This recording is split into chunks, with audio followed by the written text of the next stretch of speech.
Hey kids, we're back. Okay, we're live.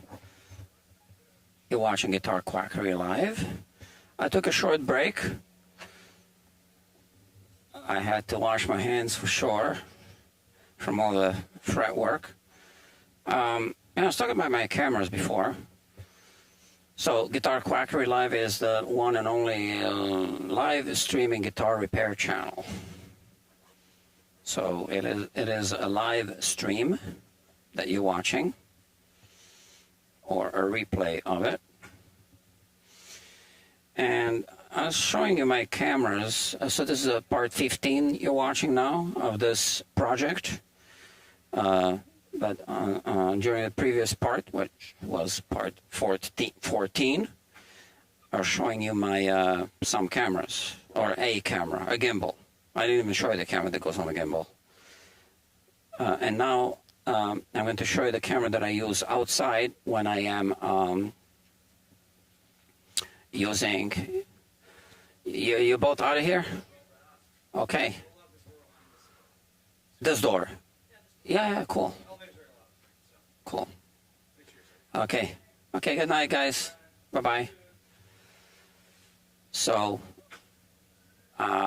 it's going to be just me tonight here. Okay. What else is new?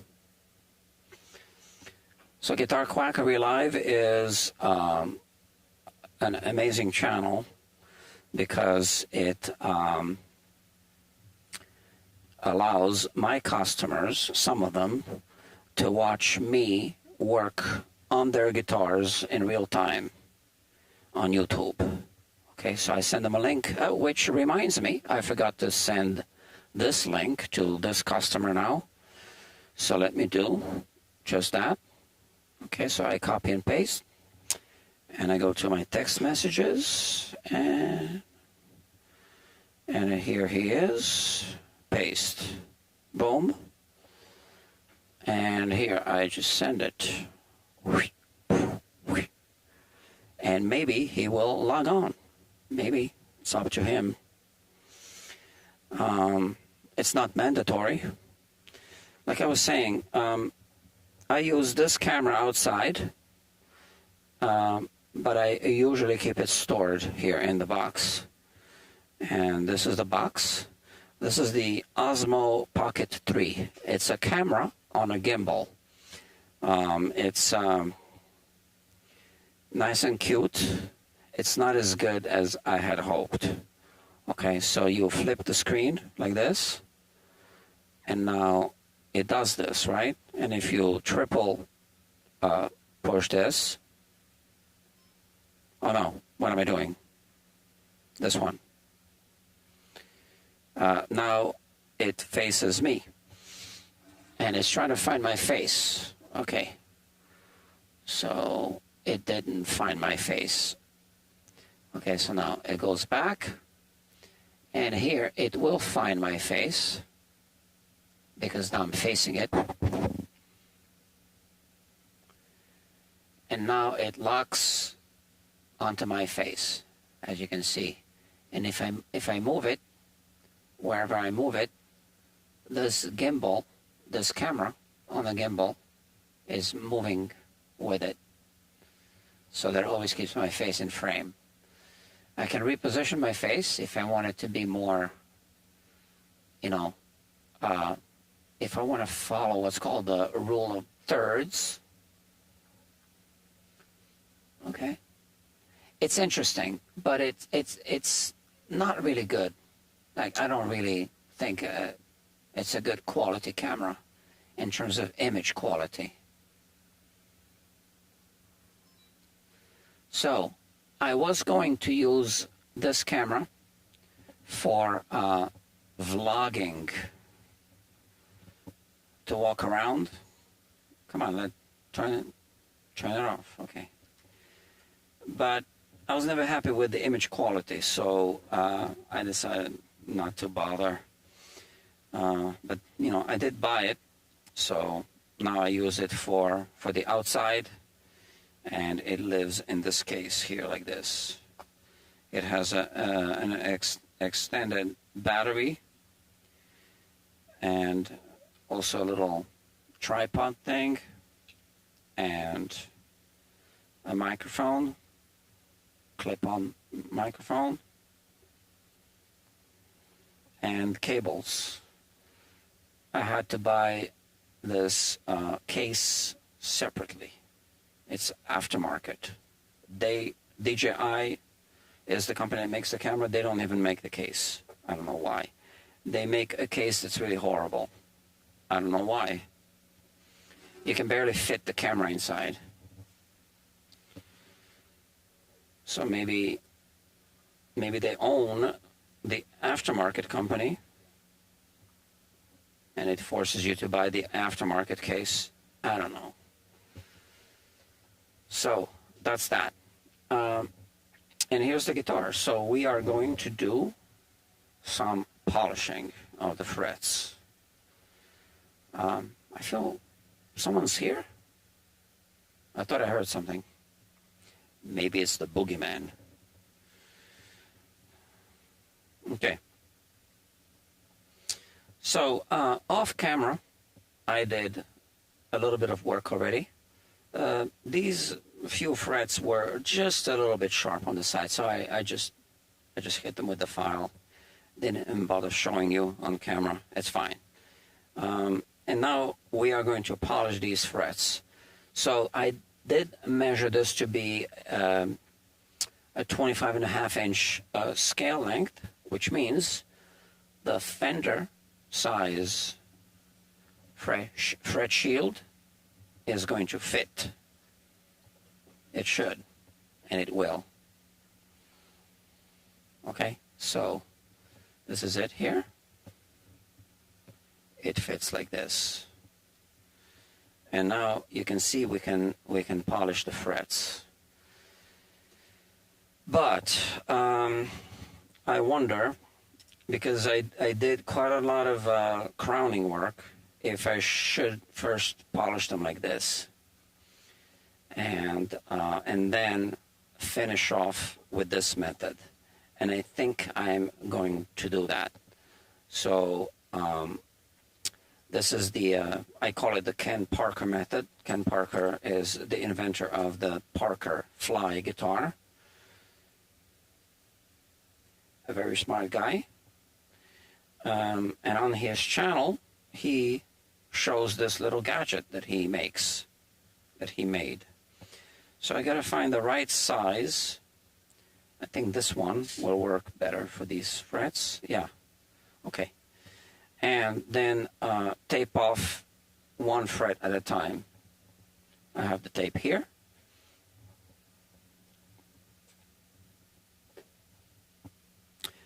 I'm sure you might have noticed that I wasn't running this humidifier on the previous 2 live streams just a couple of hours ago. And that's because I had a camera here. And that's why. Right. So here we go. I'm going to tape off. And we're going to do 1 fret at a time. And this just protects the fingerboard here. And now I need some sandpaper. I should start with 800 grit, I believe. Yeah. So that's really P800 grit. And I have some sandpaper here. Which one is 800? This one is 800. Okay. Little strip like this wraps around that tool. And I also need this brush. And I should protect the soundboard like this. So this is the cover. And I'm going to put a little tape here. Just like that. And some tape here. It's not made for this guitar, so it's... I'll just leave it like this, okay? And now the sandpaper wraps around. Again, this is P800 grit sandpaper.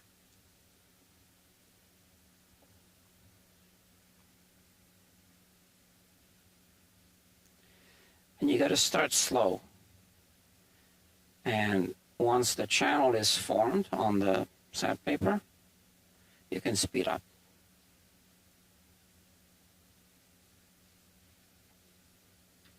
Okay, that's it.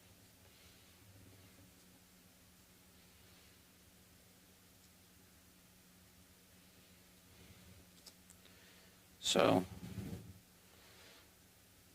we'll be spending a few minutes together. If you feel like watching this, because it's going to take a few minutes. You know, I still haven't made all of these things. I'm still perfecting the size and everything. This corner is, you know, not too good. Maybe I need to round it off or something. Or maybe I need to make it taller. I'm not really sure. I'm still experimenting with this.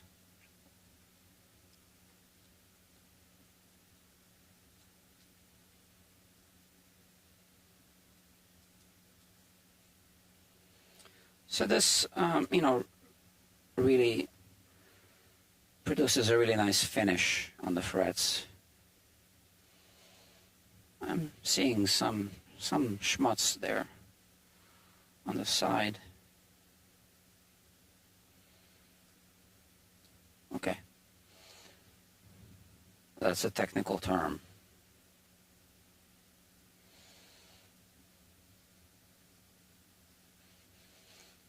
So we got plenty of fret height left.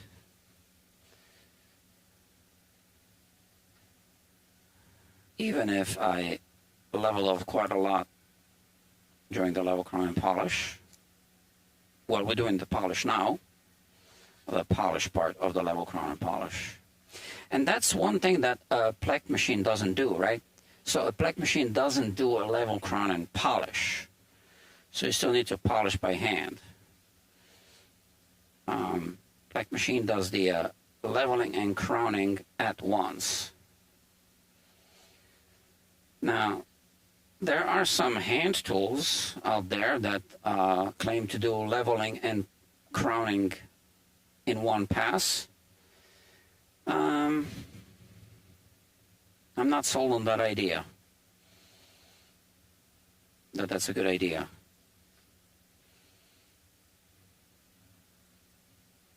Okay. I don't think it is.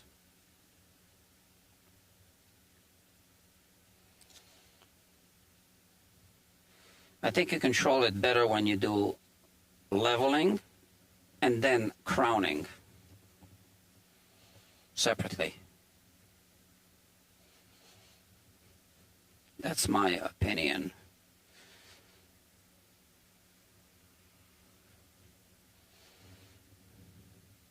Okay. Other people are welcome to have other opinions.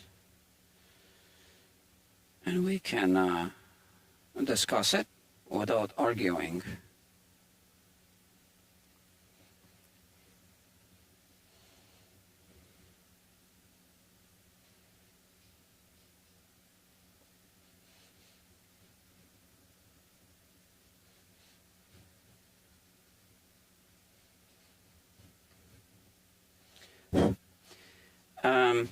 Yeah, it's quite hard to remove material from the fret.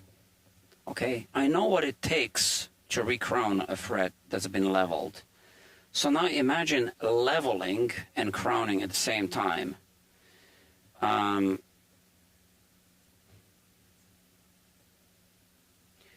You're not going to get better results. So in theory, if you are leveling to a certain level and then recrowning, well, you are removing the material from the top, the material from the left side, and from the right side. So that's 1 plus 2 plus 3. Let's call it that. A plus B plus C. And if you are leveling and crowning at the same time, you're still removing, in theory, the same exact amount of material you're supposed to remove, right? To get that fret down to the level that you need it to be at. So, are you really going to remove the same amount of material in less time if you do it at once? I don't think so. It's not like boiling 3 eggs at once, right? It's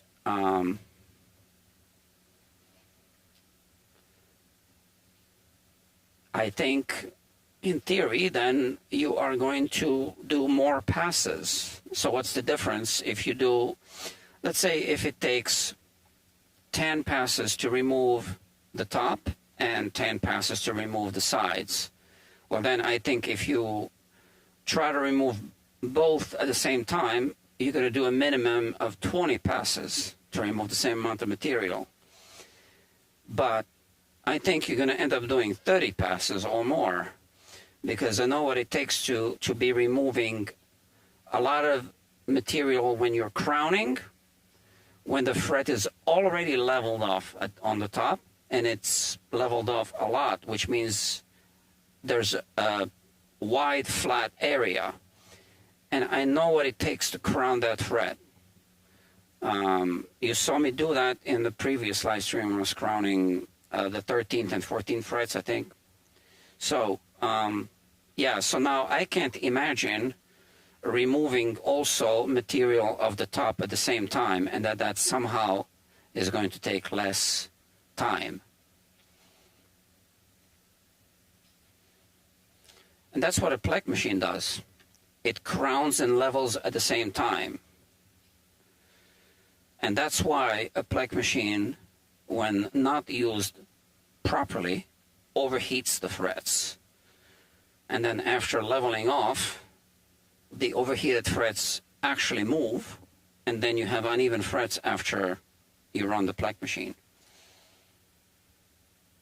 I've seen them more than once.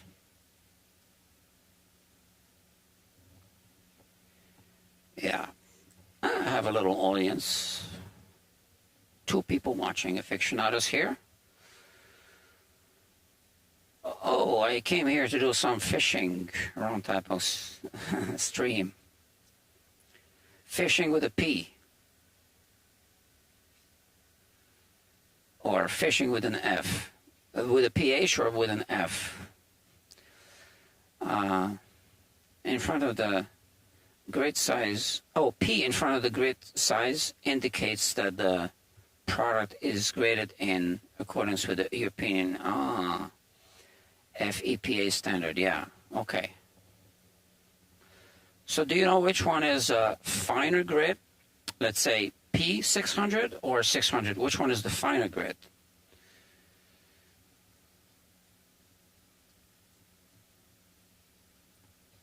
P as in European.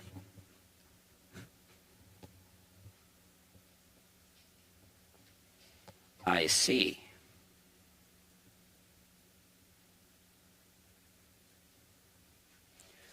Why don't they just have one standard for the whole world?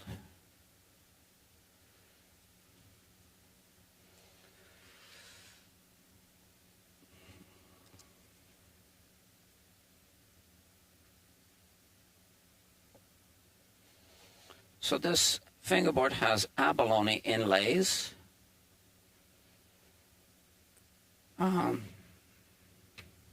You gotta be careful with abalone if you ever need to sand a fingerboard, like to level it. Abalone dust is really nasty for your lungs. So it should be done in a negative pressure chamber, technically speaking, and should have a heavy-duty respirator, like when you work with asbestos.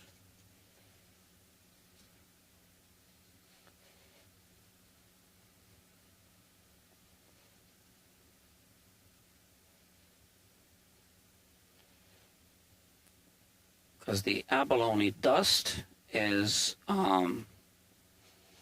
like millions of tiny razor blades flying around, and then you inhale them,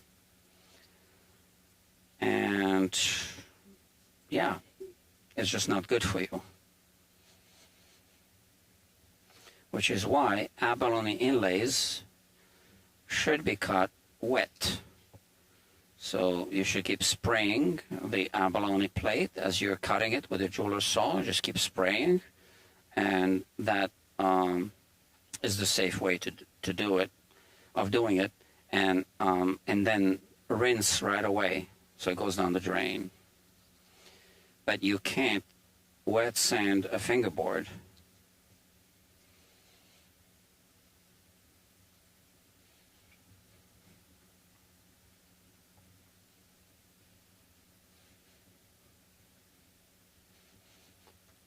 So that's 800 grit, P800 grit.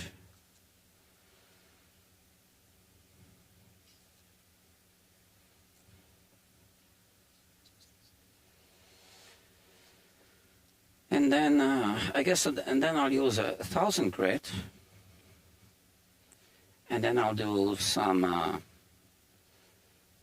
Should I do the 1,000 grit, or should I just go straight with the whatchamacallit?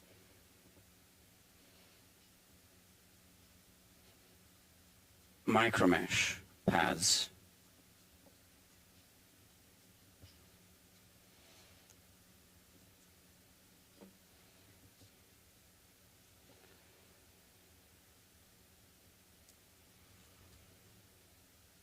Yeah, so I don't think you can properly crown and level the fret at the same time.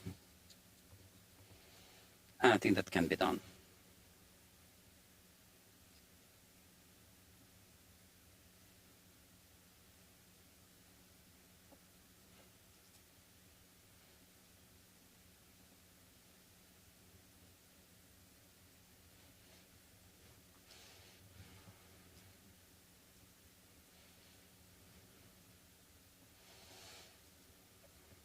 And again, I think it's the wrong logic. It's not like boiling 3 eggs at the same time, which takes the same amount of time to boil, because they're all in the same pot. It's about the amount of material that needs to be removed. And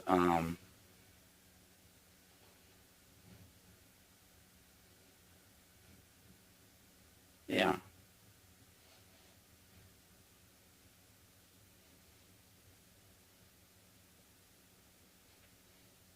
So when you're crowning, when the fret is leveled off and you're crowning, it becomes increasingly more difficult to crown as you are approaching the top of the crown.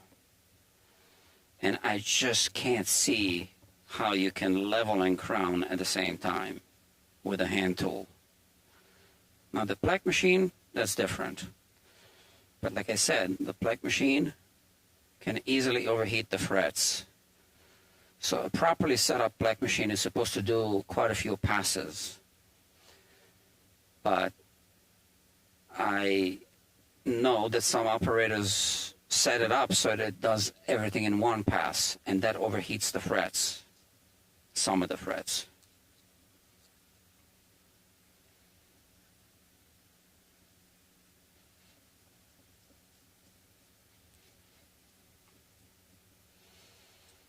And I'm not saying that a plaque machine is a bad thing. I'm just saying it needs to be used properly. It is just a tool.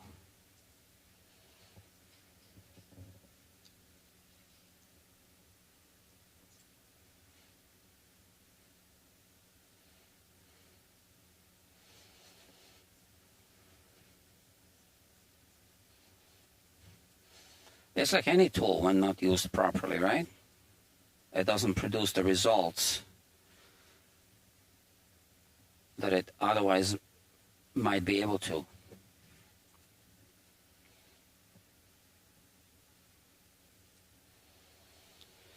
So yeah, since I'm going to be doing micro mesh up and down, I'm going to just do the 800 grit like this. So this is basically an extension now of the crowning that I did. It's just a scratch removal, kind of like making it more uniform.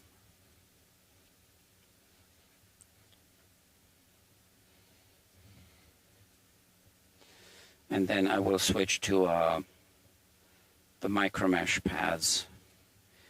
And because this is the, not rosewood, this is, oh man, Pau Ferro. I don't need to do the fret shield for this. I'm going to use the fret shield only for the buffing.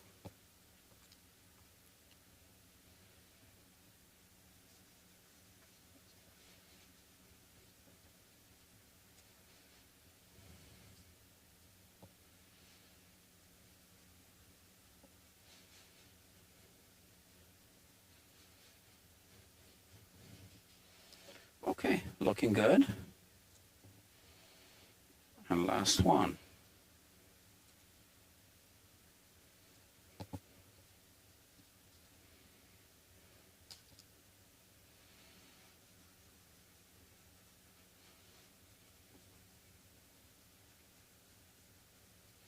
I had to tape off a fretboard today on a telly. It was a maple fingerboard.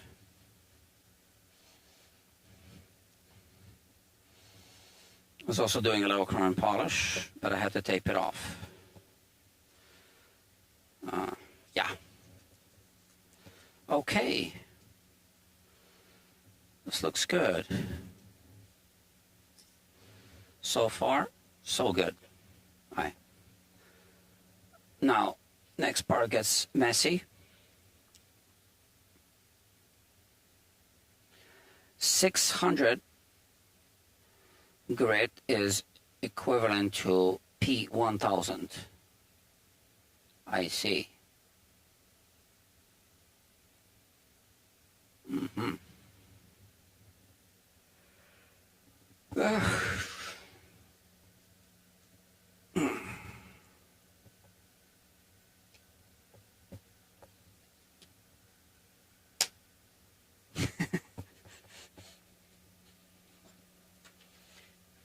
Okay.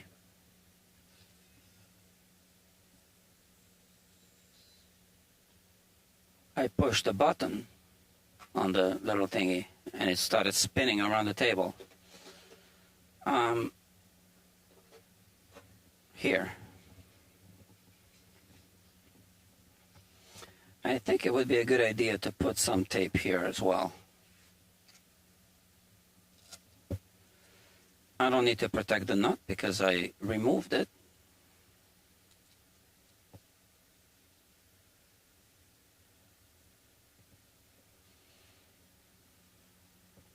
Okay, so I just put this here.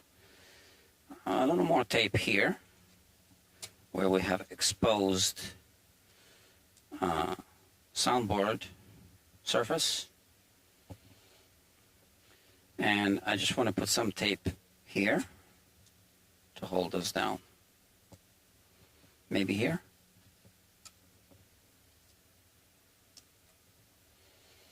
Okay, here we got to be careful.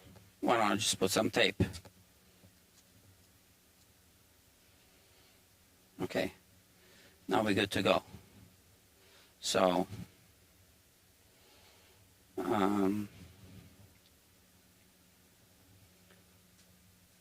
okay, let me put my box here. So last time I made a mistake. I mixed them up a little bit. Okay, now they're good again. So I am going to start, you know what? I want to first hit the fret ends with some sandpaper at an angle. So I'm going to start with a P600, which is this. So that's not hitting the tops.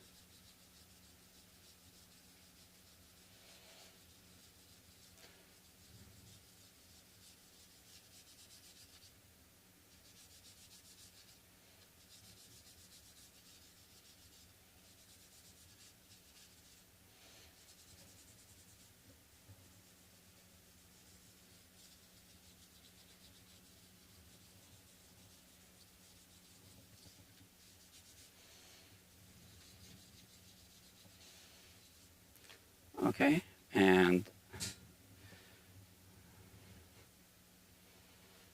see, I don't need a fresh shield just yet. Let's put it away for now.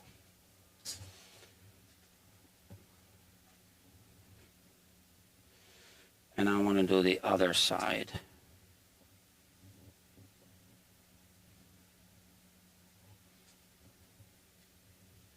I got too much clutter on my workbench today.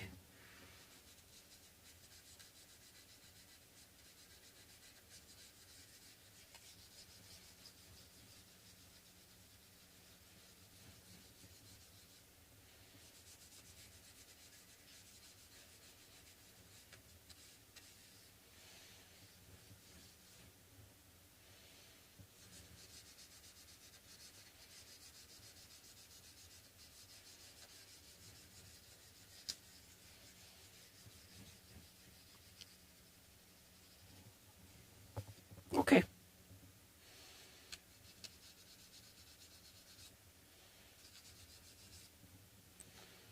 That's good. And next, I'm going to do 800.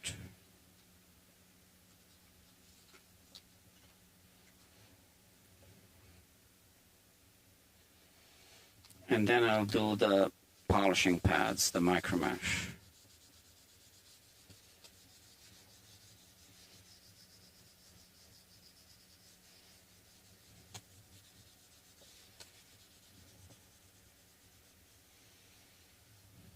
Okay.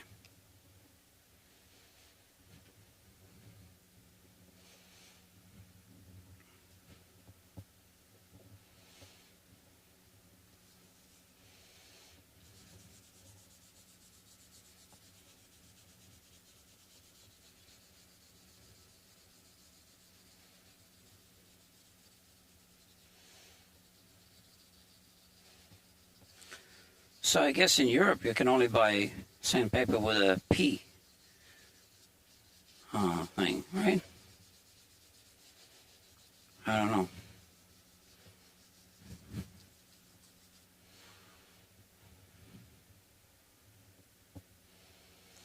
Okay, so that was 600 and 800. And now I just use the pads up and down the fingerboard. I'm doing it at an angle again.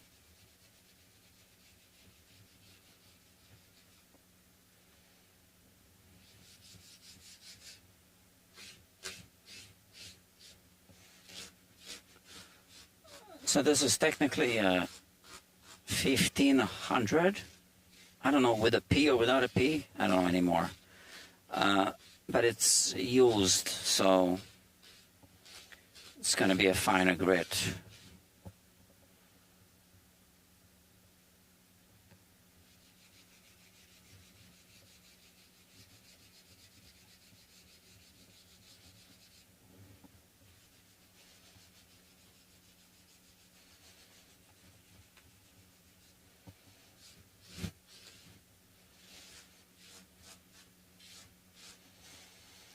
Okay.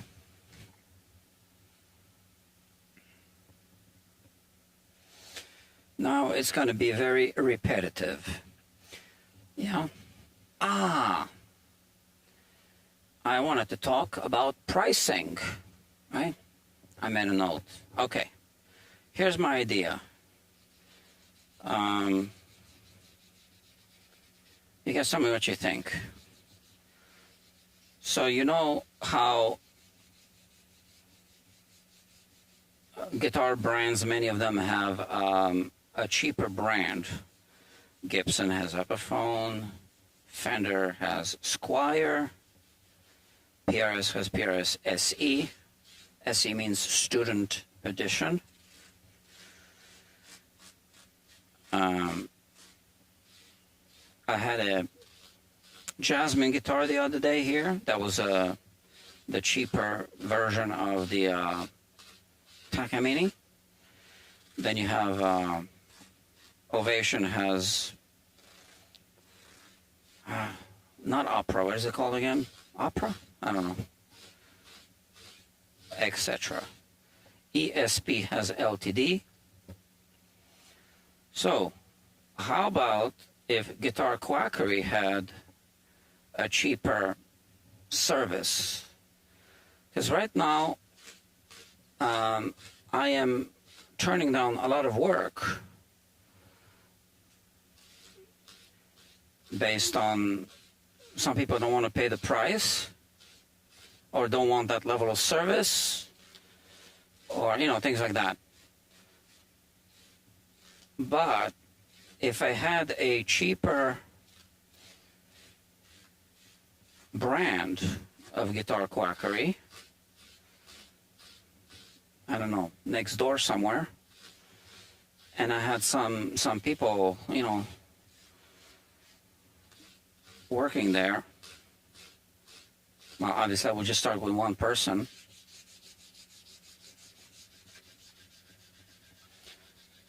Then I could funnel all of the work that I don't want to do to that shop. I don't know what I would call it.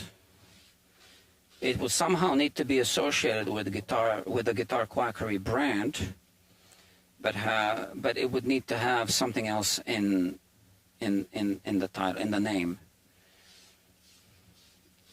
I guess like PRS has PRS SE. So it wouldn't be Guitar Quackery SE, because SE means Student Edition.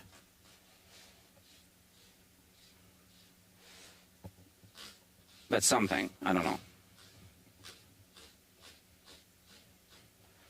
So a more affordable service where you don't get this kind of fret polish. You get, I guess, just good old steel wool, like many places do, you know. If done properly, that's, you know, that's fine.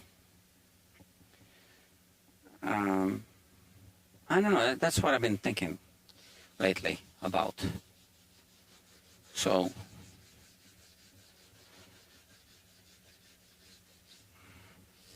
obviously I would be responsible for the employee or employees that work there.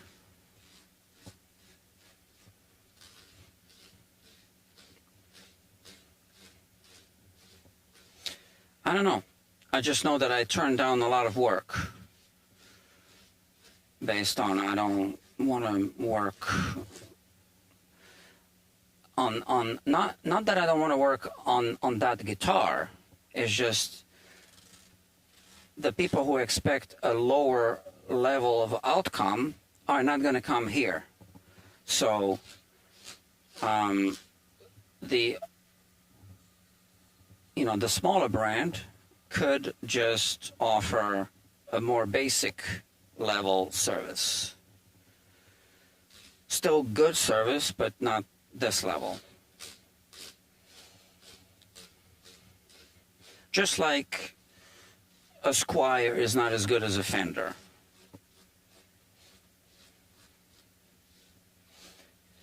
And I've worked on plenty of Squires, right?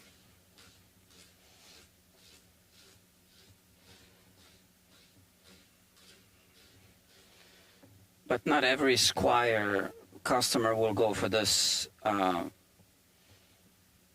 level of service. That's why they bought a Squire. You know, the thing is that when you have a cheaper guitar, it's more likely that it's going to require more work to get it at a certain level.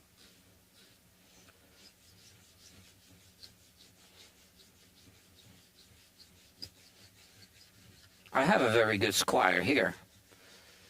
I want to make this guitar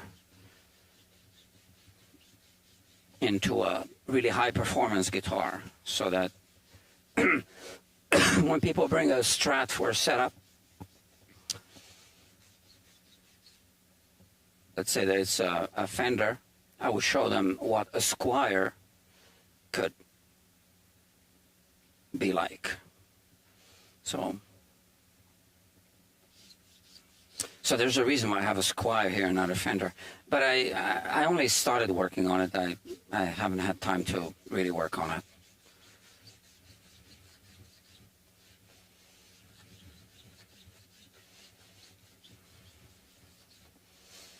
And also, this place isn't a quick turnaround place.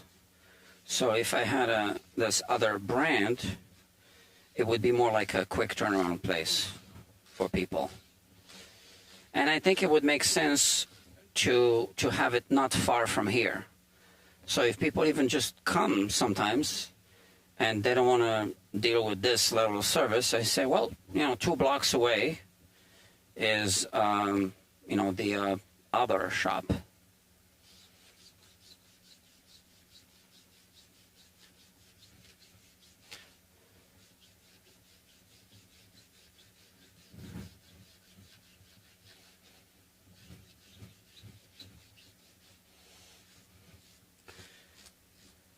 Now, it's just difficult when you have someone working for you and they might just be sitting around checking their text messages and emails half the day, and you're paying for that. So I guess I would set up a whole bunch of cameras, have a monitor here, and then when I see them texting, just text them myself and say, hey, what's up? Did you clock out?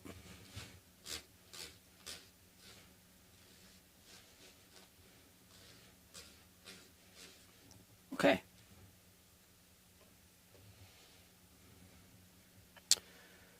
Now comes toxic chemical again. Cleanup. I have it right here.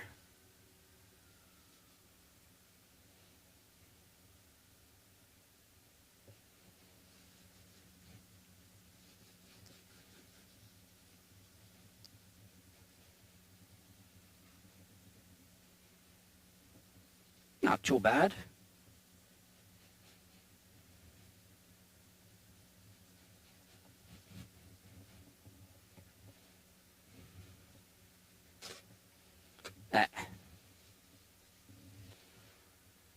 So yeah, I don't know what I would call it. I don't know if it's worth it.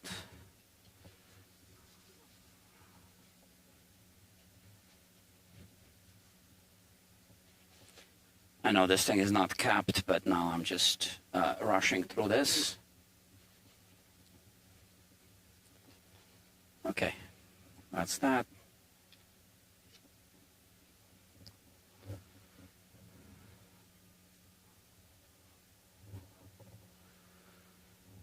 Okay, now we're going to put this fret shield right here. Now I can put the fret shield on, let it air out a little bit, I guess. And we can do some buffing with the buffing wheel. All right, and that's going to be more rapid than not using the fret shield and having to stop between each and every fret. Okay, so I'll start here, obviously.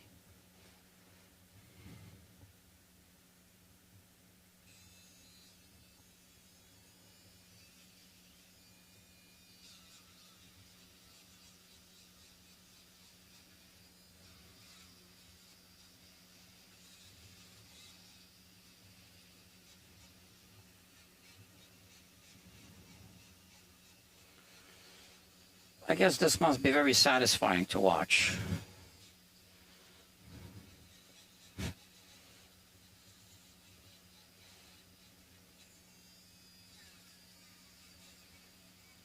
sometimes I polish by hand, like 100% by hand.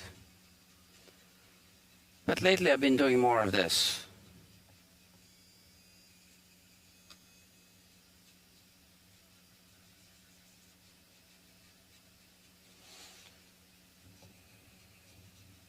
So you see, one disadvantage of the fret shield is it's hard to reach the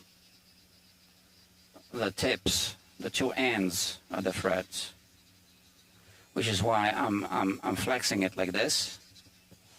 So this is what I'm doing. I'm just pushing down so that it flexes when I want to hit the two ball ends of the frets, right? I want to have like those rounded ends, fret ends.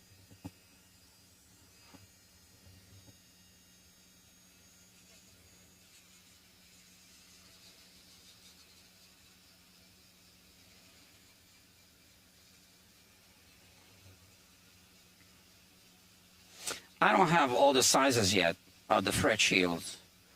I need to buy, I think I'm missing just, oh no, I'm missing two. I'm missing the PRS size and the Martin size.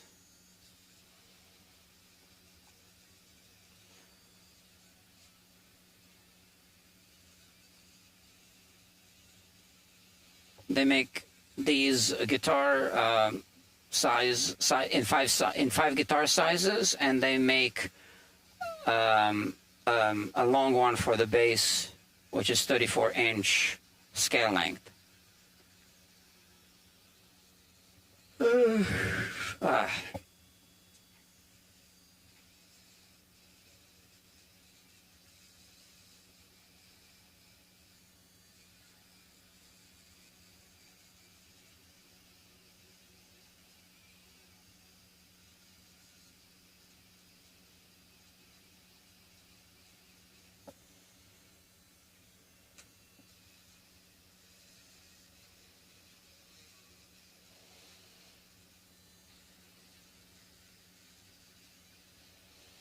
So, I would like to know what people think of my idea to have this, I don't know if I should call it budget brand.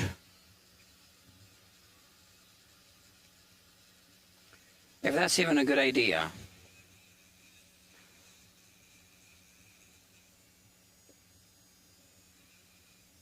I mean, it kind of goes with the whole industry standard in the guitar business, that you have a main company and then you have the cheaper version of that product, so under a different brand name. So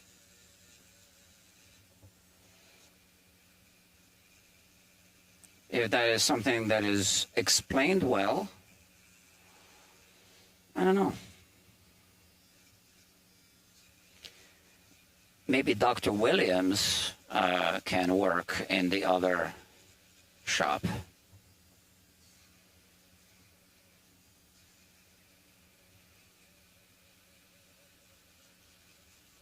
She's responsible. So if you don't know who Dr. Williams is, you need to watch some of the Guitar Quackery live. There's a playlist called a Guitar Cadaver Restoration, something like that, Reconstruction. So she brought a guitar here that was donated to science. A very valuable guitar. And she's doing a bridge reglue and some other work, like a cosmetic repair she's going to do.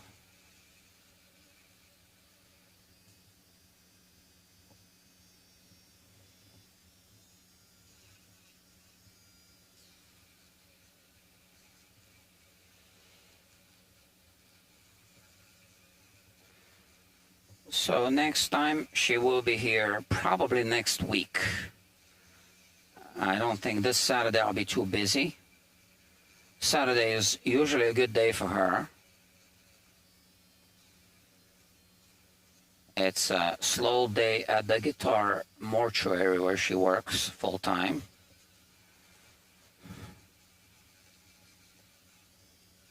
She's a guitar pathologist.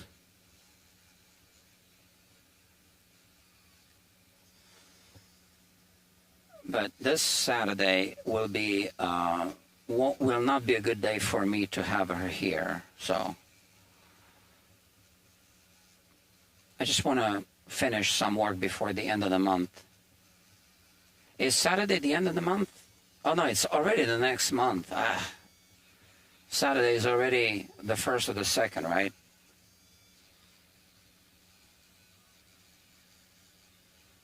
What is today? 24th.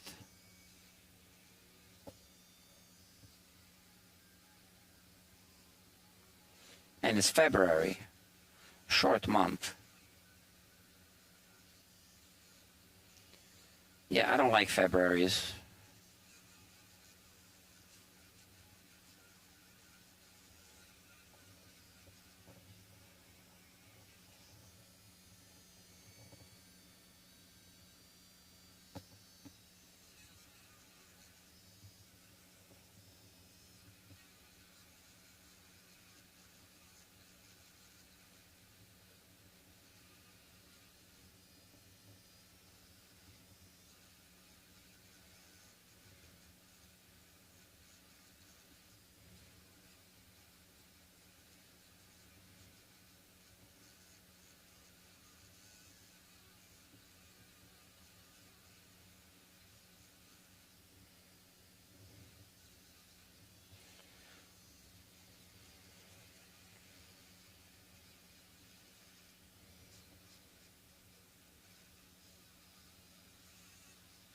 I did buy some new mini rotary tools, which are better than these, because they have a USB-C charging port instead of the micro USB thing that's really annoying. So the links in the description are updated to the new version with the USB-C.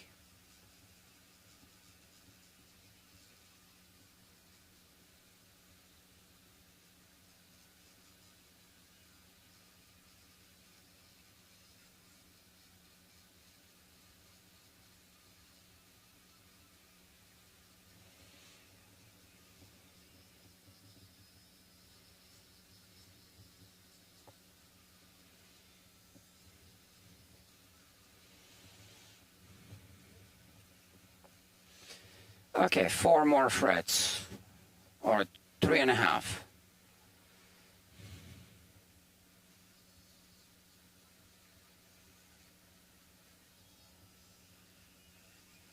And this tool warms up. It's working real hard.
You can even polish frets all at once with a grinder with a buffing wheel on it.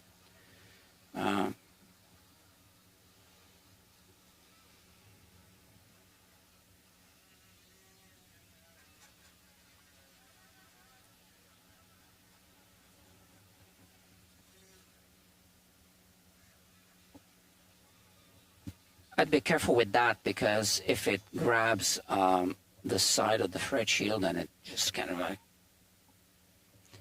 makes it fly off, and yeah, I think it can be dangerous. So I'm going to stick to this, at least for now. No more audience, but quite a few comments. I cannot read the comments now. Try adjusting the truss rod, Enzo Johnson says. For what was I doing that would require the truss rod? I think maybe Enzo missed the first couple of live streams today. I did adjust the truss rod for the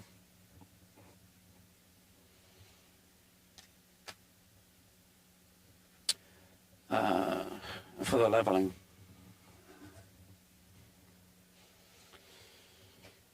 Okay, I am here by myself, talking to no one, because no one's watching. But maybe somebody will be watching a replay. And if you are watching this and hearing me say this, then you are, in fact, watching a replay, because no one's watching it now. So it's not a very popular live streaming channel just yet. Will it be popular ever? I don't know.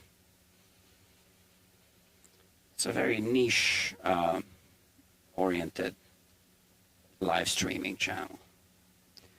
Not everyone wants to watch guitar repair technicians at work. If I had the backing of a big company and they did a whole bunch of advertising, then maybe people would watch. Maybe more people would tune in. So I do have a loyal audience. Some people keep coming back.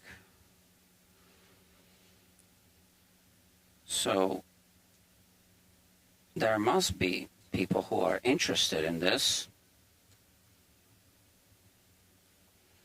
but they haven't yet discovered this channel. Now, they had to maybe go to bed or something, right? Tomorrow is a work day. Well, tomorrow is a work day for me too.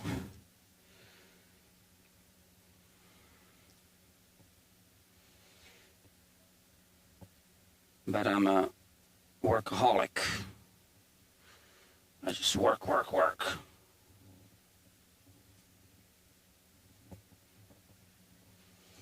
Is that good or bad? I don't even know. Now,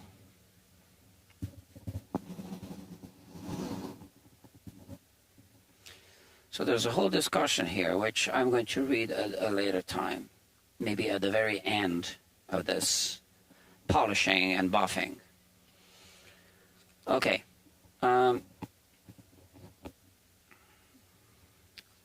I don't have Q-tips, or I have here. So I have them there somewhere, like a whole supply of them. Oh, I got 2 people tuned in just now. Welcome back or welcome. I don't know if it's welcome back or if it's just welcome. Welcome to the live stream. I don't know who it is. I don't know if it's 2 of the regulars or 1 of the regulars. This is Guitar Quackery Live you're watching, which is the one and only live streaming guitar repair channel. I work on actual guitars that belong to actual customers, and they can watch me work on their actual guitars in real time. So, full transparency. Okay, nothing goes on. No shenanigans behind the closed doors. It's all recorded and archived, so they can watch me live, or they can choose to watch a replay, or they can choose to not watch anything. It's up to them. It's a free country. So I'll start here, actually, at the back, which means maybe this view is better for now.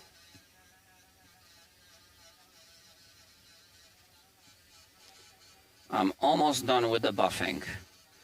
So this will go quickly now. The second buffing pass.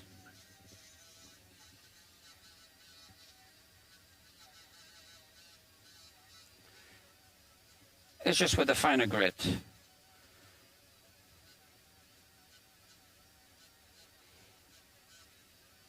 So any buffing compound is an abrasive. It's a light abrasive, and is in fact removing material and sometimes smudging material all over the surface of the material, or the workpiece, in this case the fret.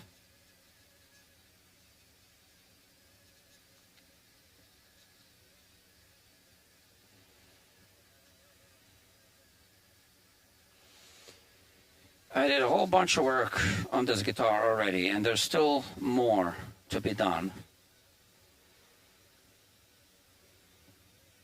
So once I'm done with the buffing, I'm going to clean the fingerboard and oil it.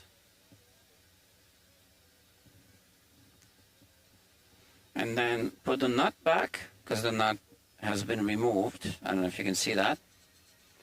There's no nut. And put the strings on. I definitely want to put the strings on tonight,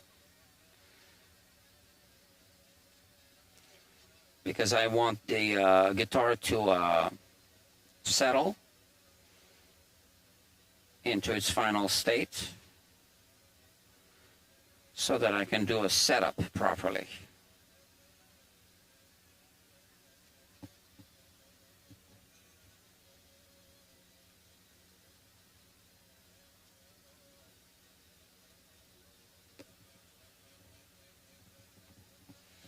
How many more frets? 5 after this one. This is gonna go quicker now, or it will seem to go quicker because these frets are further apart. So we're way past half of the fingerboard.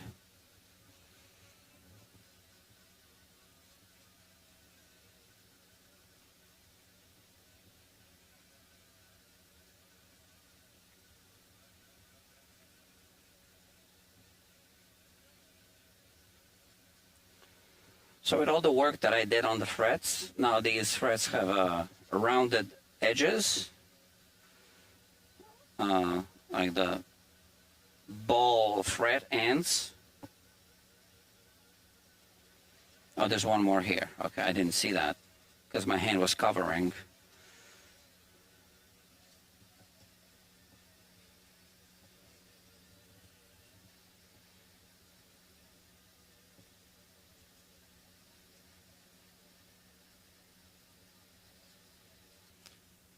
Okay, and now it's time to remove the fret shield, but here I am recharging these. So this one cooled off already. Those are 2 different ones, right? So we can start recharging the battery. And now let's remove the fret shield. Oh, let's do this way so you can see. Okay, ready? Okay, there you go. We gotta clean off the fingerboard a little bit first, and then oil it.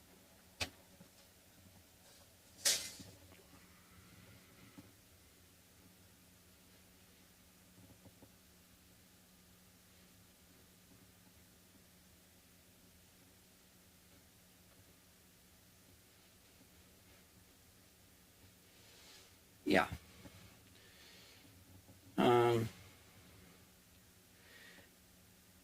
Yeah, I already did a whole bunch of cleaning.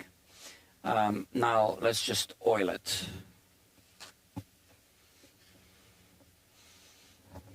Here we go. And this is also going to remove a little bit of the, you know, whatever remains of the grit and the buffing compounds.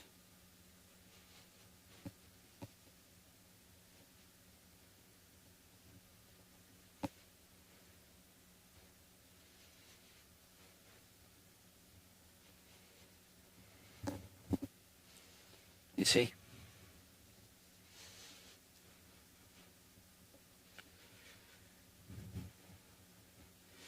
And in fact, this is also buffing the frets. You can buy those buffing cloths that are impregnated with coconut oil, and this is coconut oil. So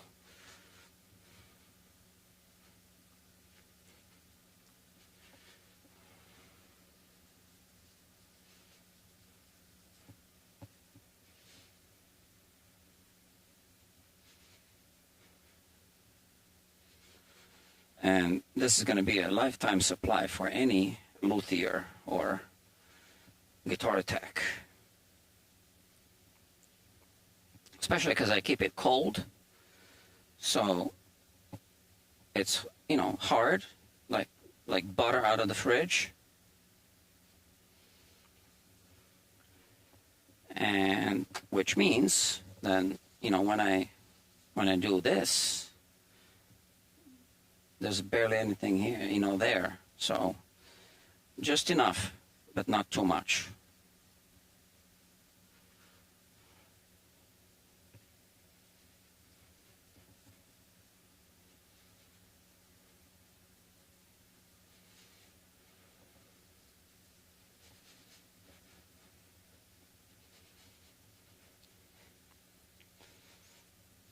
Yeah.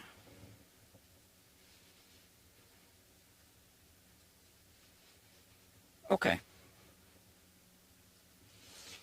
And I like to finish it off with a terry cloth. It's something you buy at an auto shop, automotive store. It's cotton. Right? This one I use just for this job, which is why it's gray like this. You don't want to leave too much oil on the fingerboard, but you want to seal the surface to slow down the transfer of moisture, because oil and water don't mix. So since they don't mix, it's less likely that the fingerboard will be absorbing too much moisture from the air too rapidly, or releasing it into the dry air. Of course, provided that the guitar was in fact properly humidified first. Okay. We still got work to do. I'm now just going to remove this cover. So this cover was made for another guitar. Like I said earlier, I'm not going to make a custom cover for this guitar, which I probably will never work on this model again. Or if I will, well, then I'll just use that same generic cover. Okay, this looks better.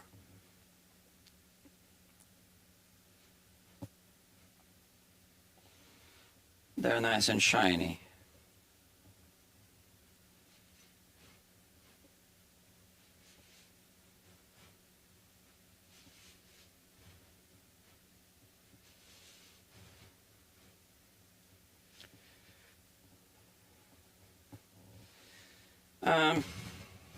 It's almost midnight, so it's almost tomorrow.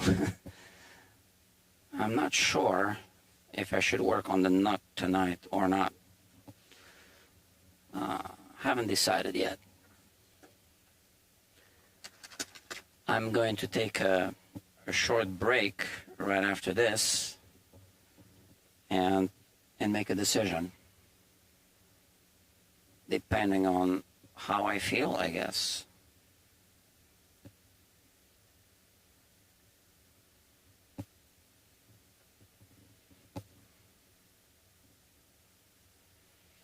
Because I got a whole bunch of work to finish. And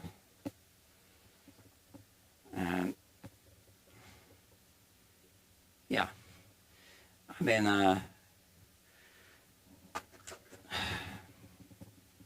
swamped with work. Okay. I'll let it sit for a minute, and then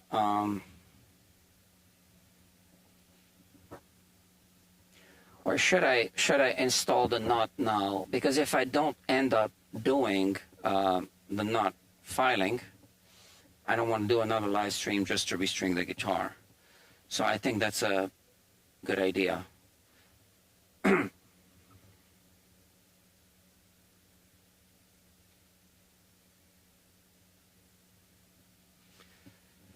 Okay, let's do it.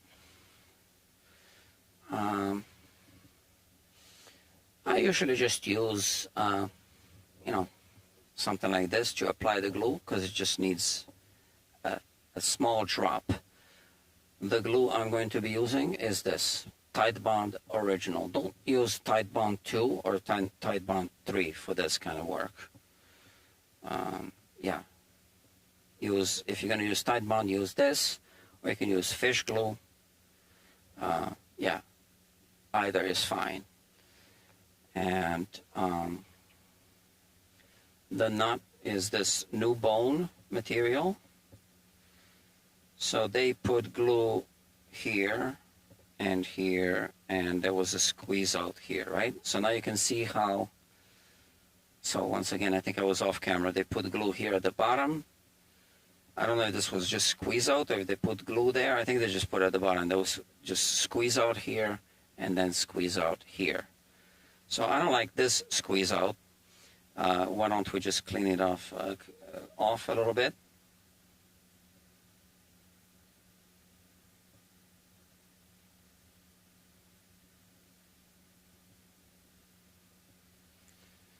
I don't know what kind of glue they used.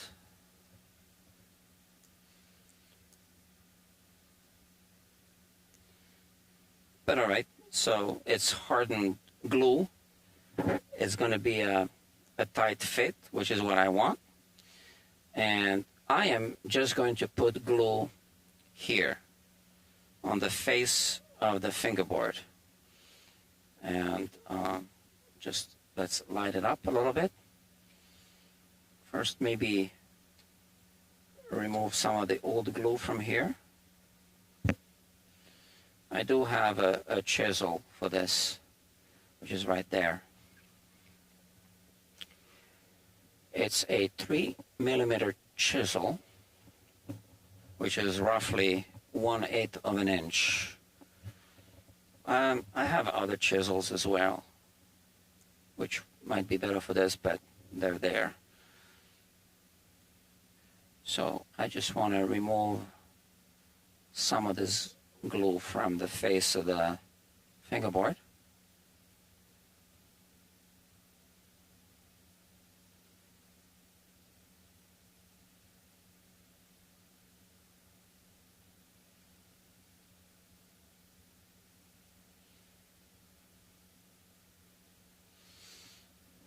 Okay. Some companies flood it with super glue, so a nut should be serviceable. You should be able to remove it fairly easily. So if you flood everything with super glue, in my opinion, that's not good. Although, if you use super glue, which you can, if used properly, just put one dot here and one dot here. This is the end grain. It absorbs a little bit of super glue, hardens the grain a little bit, and holds the nut. And the nut should be a tight fit. This is not an open shelf. This is more like a slot, right? It's recessed, like on a Gibson guitar, not like on most Epiphone guitars.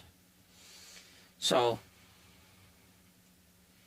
maybe I clean up this a little bit as well.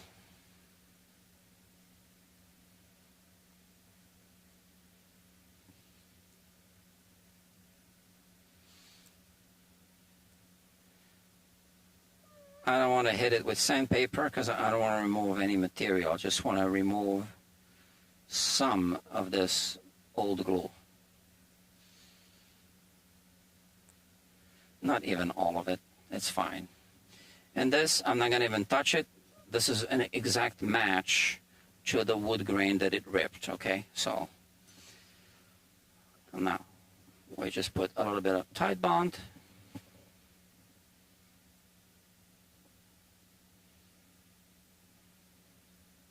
Oh, come on. Obviously, now I need to check that I didn't put glue on the nut in the string slot. I did not. Okay. So it's going to be a tight fit.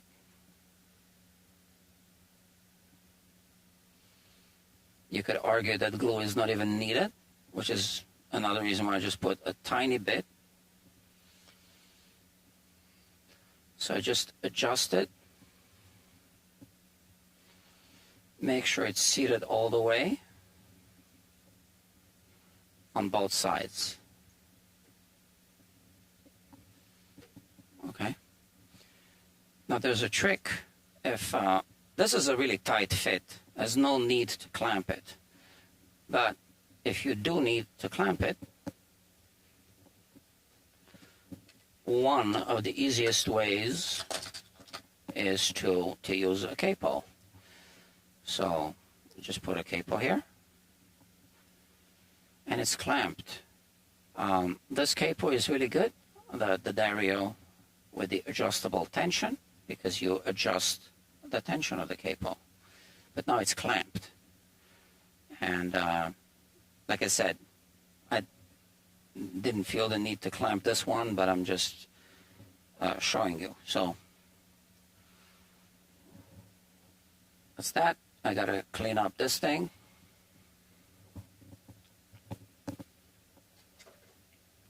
And now we'll put the strings back on. And we'll tune the guitar. And then I'll take a break and decide if I want to work tonight on the nut or not. It shouldn't take me too long. Yeah, so like I said, this does not need any clamping. So, and here I have this Velcro that's holding the strings. So these are the sacrificial strings that I put on. The first set after a bunch of work that I did on this guitar.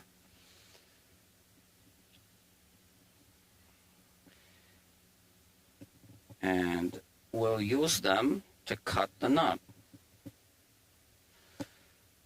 You use the strings not to cut it, but to measure distances, right? So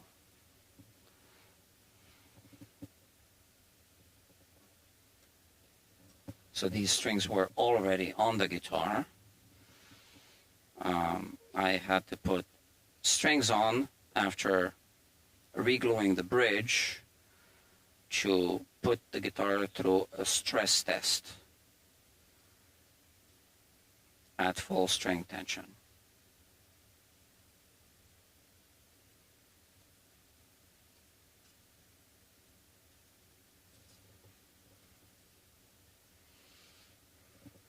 and it did pass the stress test.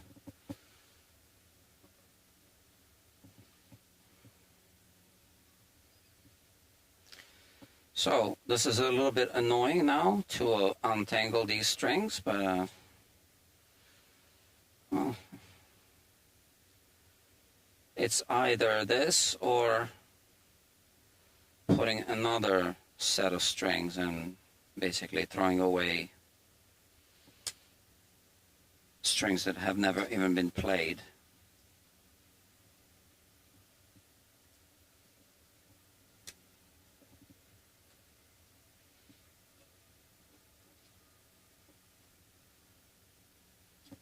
Okay.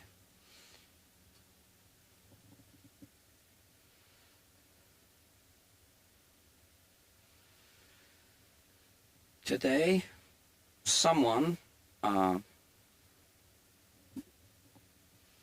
brought a Strat. I didn't work on the guitar.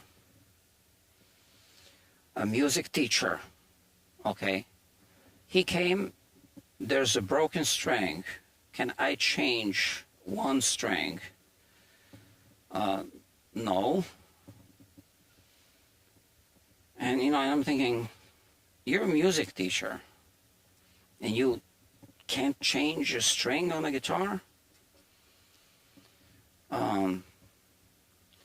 And then I did look at the Strat, and you know, say something felt off, and the string that was on the high E, so the high E string on the Strat had a green ball end, and it looked really thick. So it was a Strat. It was you know, obviously it would have 3 plain strings here and 3 wound strings here, right? So this, which would be a plain string for electric guitar, a G string, had been installed here in place of the E string, had the green ball end, and that's the string that broke at the tuning post. And he wanted me to put that same string back on, okay? I guess to save money. Now, how did I see that it had a ball end, green ball end? Well, on the Strat, you can flip it around, and you see through the trem block, I could see the green ball end of the string, because it looked thick. And I was like, what gauge is this? And he's a music teacher. So I said, who put the string on? So I said, you know, I only do full service on guitars. He didn't want that. He even wanted to save money on not buying a new string, but having a technician somehow figure out how to put the same string back on.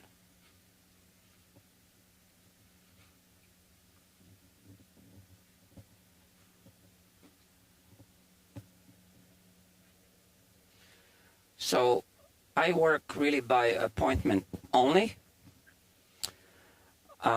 What kind of polisher company? I put in the link in the description. There's a link. What was I saying? About the music? Yeah, so music. Oh yeah, no, so I work by appointment only, but you know, it's a studio. There's an open door, and people sometimes just want to bring guitars off the street, and sometimes it works out. I mean, as long as they read, I have here my full service. So this is usually on the neck jig. There's a guitar on the neck jig, and this is kind of like this. I'll show you. It's kind of like this on the guitar, right? And now the guitar's on the neck jig outside, and I have them read the policy, and that's the same as the PDF that I send to people when they call. So sometimes people agree to this, and then we do the appointment and the assessment and everything, and yeah. But sometimes people don't, just like callers don't. So, and that's one of the reasons why I've been thinking of doing like a budget brand of guitar quackery and having someone basically work around the corner from here. Of course, finding the space is not easy.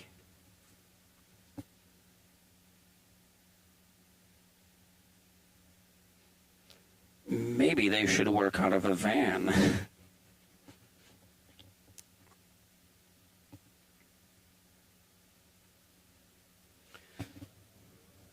Well, I would still want it to be, you know, the work to be performed at a certain level. Just like an Epiphone needs to be still a good quality guitar, and some argue that it's even better than the Gibson, right?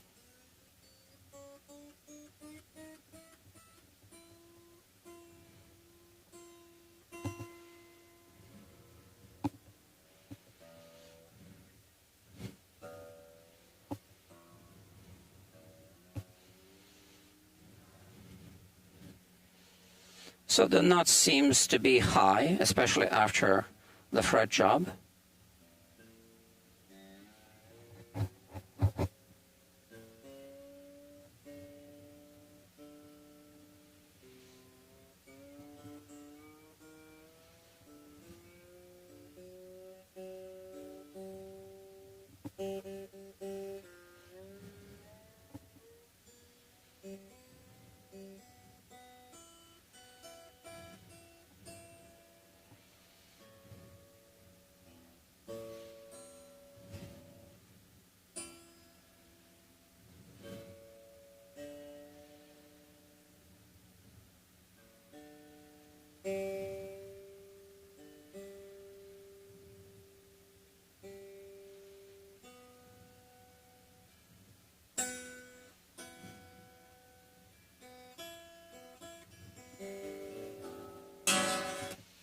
Okay. Yeah, it's really high. I'm not sure if I'm going to work tonight on this. It seems to require a lot of work.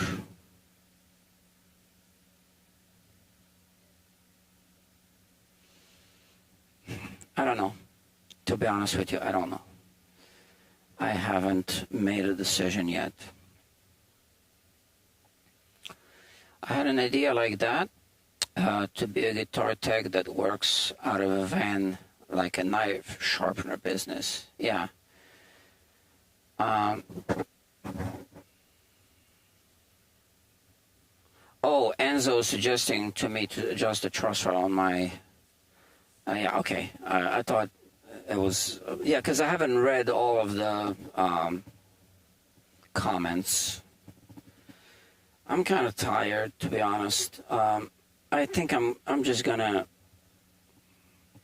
not work tonight anymore.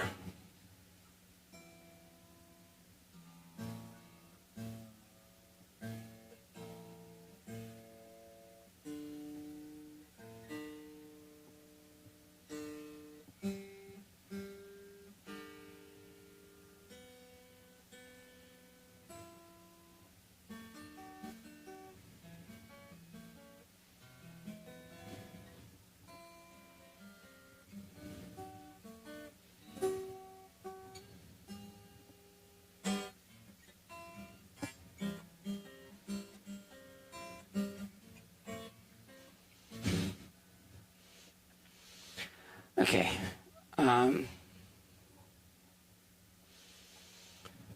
So let's talk about what's next. Okay.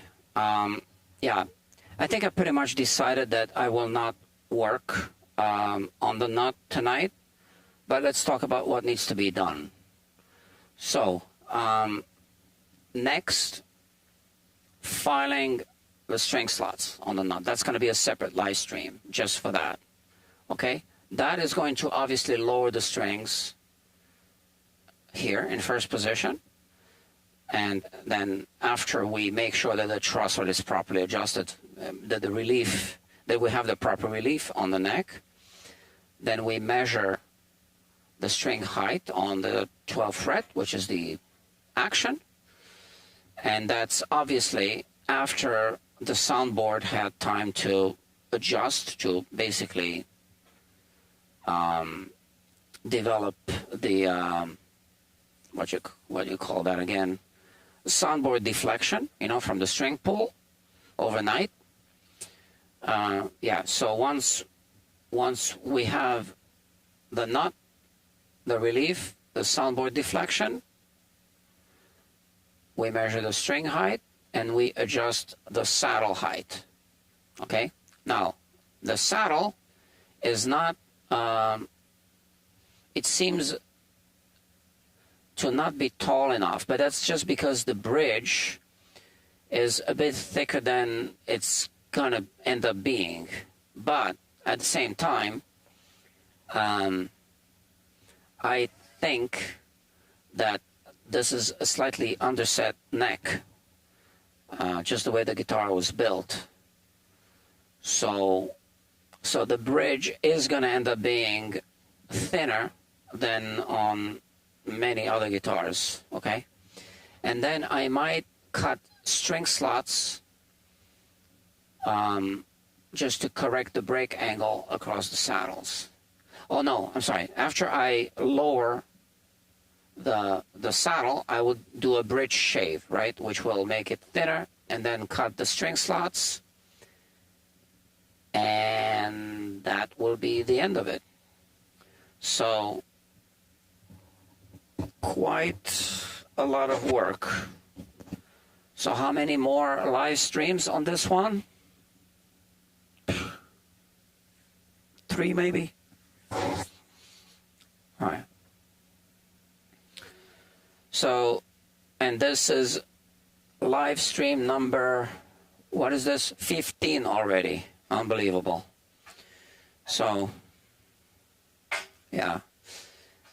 I mean, we did negotiate quite a high, because I knew this was going to be a lot of work, price on this, but I think that I'm, like, with the hours, I'm really going over.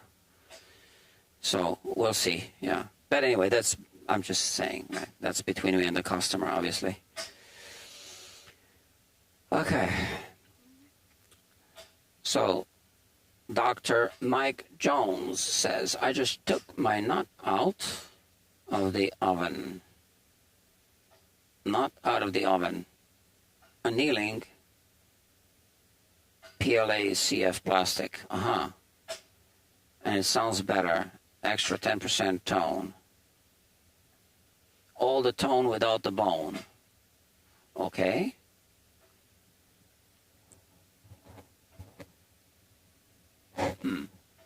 What is this CF plastic?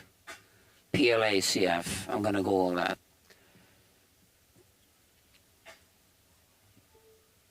PLA CF plastic.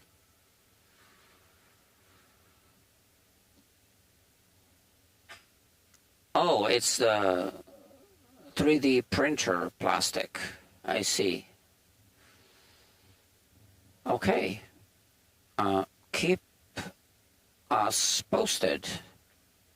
Yeah, it's 3D printing filament. PLA being the most common one. CF means carbon fiber laced. I see. Okay. I know nothing about that. Well, you got an idea there, right? So can you get the 3D print to be completely smooth these days? I don't know. I don't follow. Or are you going to, I guess you're going to file it, right? Afterwards. To make the surface smooth.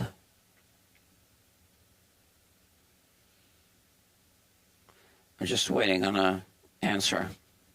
I don't know how much of a delay we have. Yeah, I mean, I'd like to know more about this, for sure. The world is changing constantly.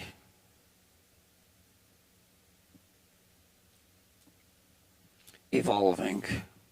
You got to have an open mind. You can't be narrow-minded. There's only one advantage to being narrow-minded. Do you know what that advantage is? Well, if you're really narrow-minded, you have the ability to look through a keyhole with both eyes at the same time. That's really narrow-minded, but, you know, that's the advantage. And I can't think of any other advantages. So if that's not a good enough advantage, then maybe it's not good to be too narrow-minded. It's smooth enough, but the CF stuff sands nice, okay? Like powder, not plastic, when you sand it. So when you sand it, I would say also when you file it, right? Especially with the diamond grit files.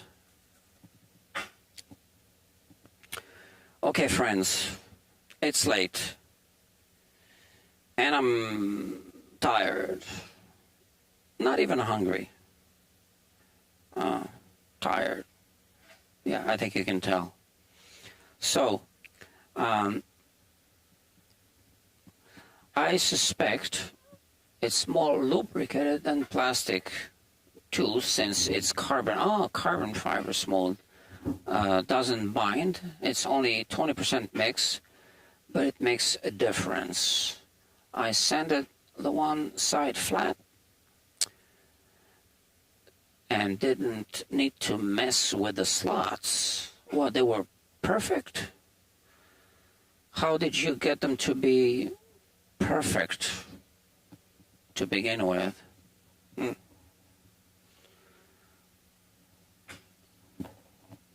Well, I guess I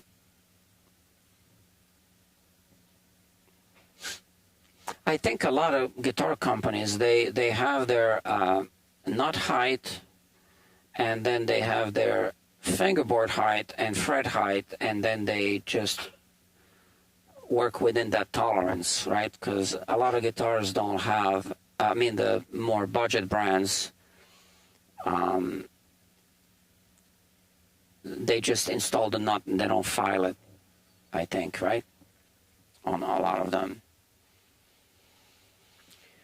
Okay, my friends, I am going to close the shop.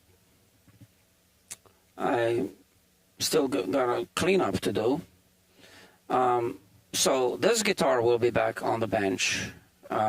If you follow the Martin 0017, we got the parts now. So some of this work I will do at my other shop, which doesn't have a camera setup. So I need to service the tuning machines over there. At least part of the service, the drilling on my milling machine. So these tuning pegs, they have these kind of holes, kind of rectangular. Come on. It was in focus for a brief moment. I got a microscope. Yeah, put it right here. How about that?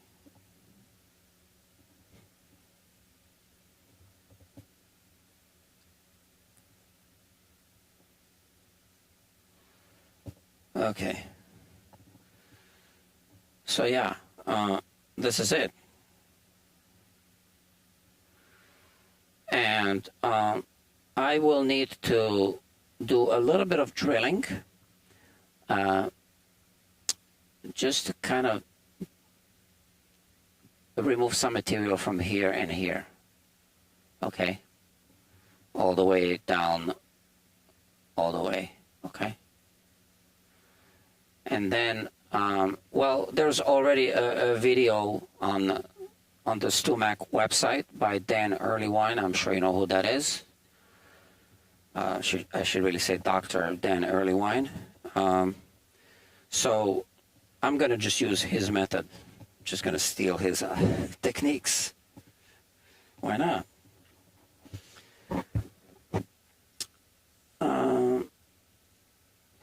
I really want to try the PPS or PPA carbon fiber filament. It actually sounds like metal when you drop it. I think it will be better than bone. Without the work is a win for tone. Well, I mean, the tone, obviously you're talking just about the open strings.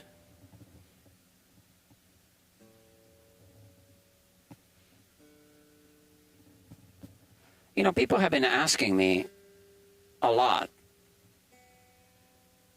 if I can just 3D print a guitar, and I'm sure it's been done, or maybe you can 3D print a fretboard with the frets. I don't know. I don't know anything about 3D printing, that's the thing.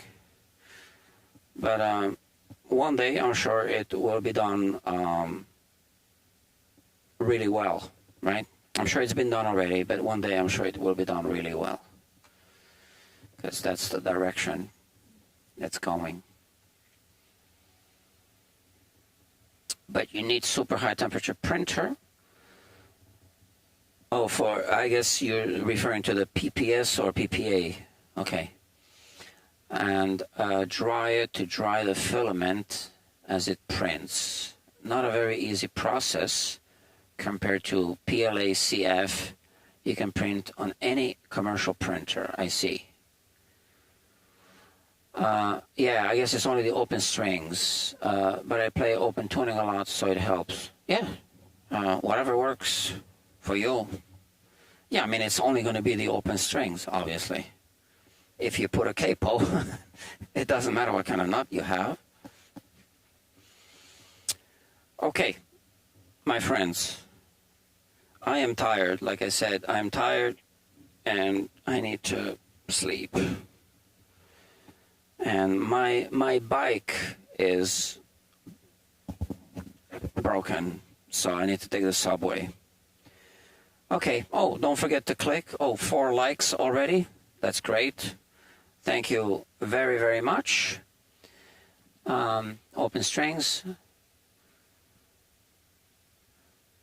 I wait toying. Is there a typo there? With the idea of printing the frets on the fretboard. Press print and your frets are done. Oh, press print and your frets are done. Okay. Yeah, just push the button, walk away, and then come back and it's done. Win-win. And then put it on the black machine. Okay, my friends, I'll see you soon. Thank you. Bye-bye.